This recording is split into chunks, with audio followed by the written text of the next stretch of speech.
Hi. For this interview, I do not know anyone at this time with a different cultural background than my own, so I took the next best thing and interviewed my neighbor, who's Christian and has a daughter who married into the Muslim culture. From her perspective, I was able to gather some information about how life has changed for both her daughter and her family.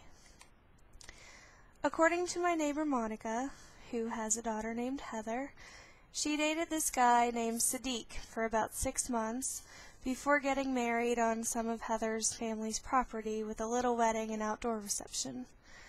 Then they visited Sadiq's parents in Morocco for a small celebration there.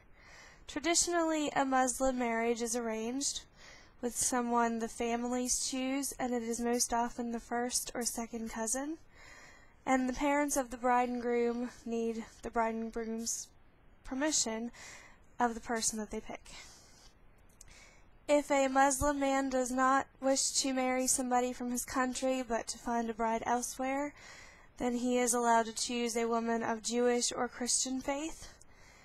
And in Heather's tradition of being Christian, which I also share, but I'm not overly religious, it is typical to get married in a religious church that supports God and represents that your coming together has been done in front of Him as well as friends and family. Since Heather and Sadiq were joining two different cultures, they created their own marriage ceremony between the two families. And they went on to have 3 daughters, Ikram, who is 9, Samia, who is 5, and Adila, who is 2.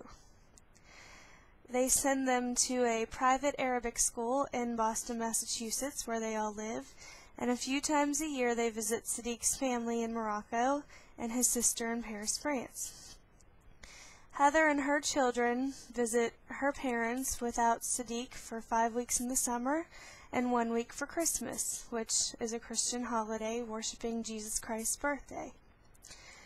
They do not, however, meet for Easter, which is another Christian holiday when Jesus was believed to have rose from the dead.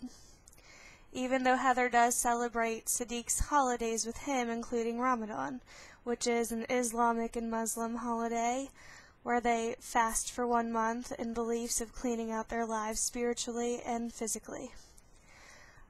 Heather's family and Sadiq's family do not talk, and they have never spoken because neither one of them can understand each other.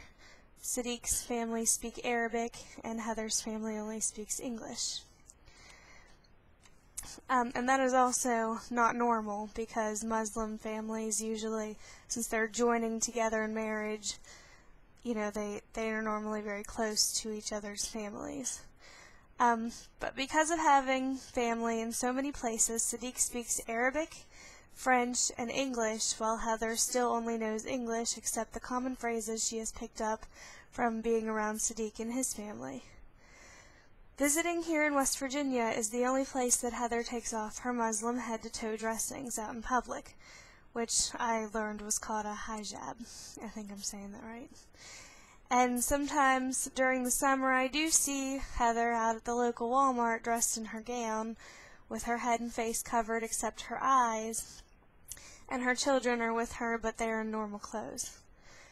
To me, that is considered her face, meaning the way she wants people to see her. And it seems sometimes she wants people around here to know of her other cultures she's married into, and sometimes she just wants to blend in. So I hope you enjoyed this interview summary, and have a nice day.